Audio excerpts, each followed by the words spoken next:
स्वागत। आज हम डॉक्टर जोसेफ मर्फी की एक बहुत ही जानी मानी किताब बिलीव इन योरसेल्फ यानी स्वयं पर विश्वास, इस पर एक विस्तृत समीक्षा के जरिए थोड़ी गहराई से बात कर रहे हैं।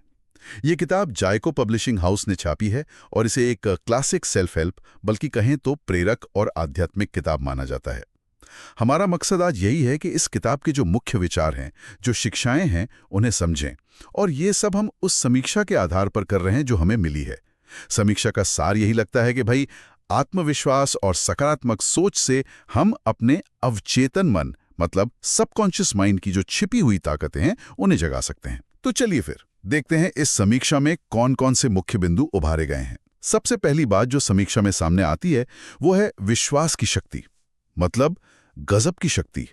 मर्फी का एक कोर आइडिया है, आपके विचार हकीकत बन जाते हैं। वो कहते हैं कि अगर कोई अपने लक्ष्य पर सच में दिल से विश्वास करे तो उसे पा सकता है, लेकिन शक और डर वो सबसे बड़ी रुकावटें हैं। हाँ, और इसमें दिलचस्प बात यह है, जैसा आपने कहा कि मर्फी इसे सीधे अवचेतन मन से जोड़ते हैं। मतलब हमारे मन का वो हिस्सा जो हमारी आदतें, गहरे विश्वास और हमारी सहज प्रतिक्रियाएं कंट्रोल करता है। और उनका मानना है कि ये जो अवचेतन मन है ना, ये बस वही मान लेता है जो इसे बार बार लगातार बताया जाता है। यहीं से फिर विश्वास का जो महत्व है वो और भी गहरा हो जाता है। हाँ, ये बात तो है। तो फिर सवाल यह है कि इस शक्तिशाली अवचेतन मन को प्रभावित कैसे करें?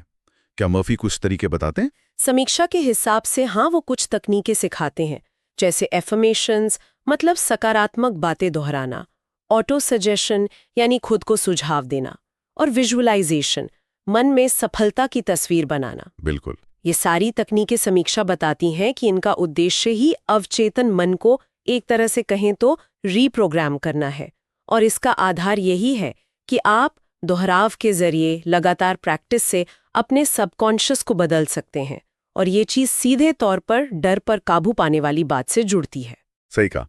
डर की बात आपने छेड़ी तो मर्फी का एक बड़ा मशहूर कोट है, डर असल में गलत चीज में विश्वास करना है। समीक्षा इस पर जोर देती है कि इस डर वाले विश्वास को हटाकर आत्मविश्वास लाना है और एक अंदरूनी शक्ति में भरोसा करना है, जिसे मर्फी अक्सर दैवीय या आध्यात्मिक शक्ति कहते हैं। किताब ये भी कहती है कि सफलता और आत्मविश्वास कहीं बाहर से नहीं आते, वो हर व्यक्ति के अंदर मौजूद एक उच्च शक्ति से जुड़े हैं। एक लाइन है, आप अकेले नहीं हैं, आपके भीतर एक दिव्य बुद्धिमत्ता है जो आपको सफल बनाना चाहती है। जी, और इस बात को समझाने के लिए मर्फी असल जिंदगी की कहानियों का खूब इस्तेमाल करते हैं। समीक्षा में भी इसका जिक्र है, जैसे किसी ऐसे व्यक्ति की कहानी जो पक्का मानता था कि वो बिजनेस में सफल होगा और वो हुआ भी, या किसी महिला की कहानी जिसने अपने मानसिक और आध्यात्मिक विश्वास से बीमारी को हरा दिया। तो ये उदाहरण उनके सिद्धांतों को मतलब प्रैक्टिकल बनाते हैं, जमीन पर उतारते हैं। बिल्कुल। अच्छा, अब समीक्षा सिर्फ तारीफें ही नहीं करती, वो किताब की कुछ खूबियों और कुछ संभावित कमियों या सीमाओं पर भी बात करती हैं। खूबियों में ये गिनाया गया है कि किताब छोटी है पर असरदार है। इसमें आध्यात्मिक ज्ञान और साइकोलॉजिकल तकनीकें दोनों का अच्छा मेल है और ये पाठकों को लगता है कि हाँ, वो अपनी किस्मत खुद बना सकते हैं। ये भी कहा गया है कि जो लोग बहुत धार्मिक नहीं हैं वो भी इसे काम का पा सकते हैं। हाँ, पर दूसरी तरफ कुछ संभावित कमियां भी है। जैसे समीक्षा के अनुसार किताब में धार्मिक और आध्यात्मिक भाषा का इस्तेमाल काफी ज्यादा है। कुछ लोगों को ये शायद थोड़ी ज्यादा बाइबल आधारित लग सकती है, कहीं कहीं बातें दोहराई हुई सी भी लग सकती हैं। और एक बात ये भी है कि ये किताब आधुनिक वैज्ञानिक सबूतों से ज्यादा अनुभव और विश्वास पर टिकी है। ये बात ध्यान रखने वाली है। तो फिर ये किताब असल में किन लोगों के लिए सबसे ज्यादा फायदेमंद हो सकती है? समीक्षा का कहना है कि ये उन लोगों के लिए है जो शायद अपनी जिंदगी में कहीं फंसा हुआ महसूस कर रहे हैं, या चिंतित हैं, या अनिश्चित हैं, या फिर वो लोग जो अवचेतन मन की शक्ति के बारे में और जानना चाहते हैं, उसे इस्तेमाल करना चाहते हैं, या जिन्हें पर्सनल ग्रोथ के लिए आध्यात्मिक नजरिया पसंद है।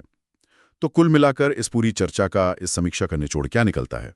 सार यही है कि हमारे विचार हमारी वास्तविकता बनाते हैं। डॉक्टर मर्फी बहुत साफ तौर पर और एक आध्यात्मिक नजरिए से सिखाते हैं कि विश्वास सिर्फ एक एहसास नहीं है, ये एक रचनात्मक शक्ति है। और इसी आधार पर समीक्षा ने इसे 5 में से 4 स्टार दिए हैं। और ये हमें एक बहुत जरूरी सवाल पर सोचने के लिए छोड़ जाता है, जो समीक्षा ने भी उठाया है। मर्फी विश्वास पर इतना जोर देते हैं तो असल जिंदगी में वो बारीक लाइन कहाँ है? मतलब मजबूत आत्मविश्वास बनाए रखने और बाहरी दुनिया की जो सच्ची प्रतिक्रियाएं हैं, जो रुकावटें हैं, उन्हें अनदेखा कर देने के बीच संतुलन कैसे साधा जाए, ये शायद एक ऐसा पहलू है जिस पर पढ़ने वालों को खुद सोचना होगा।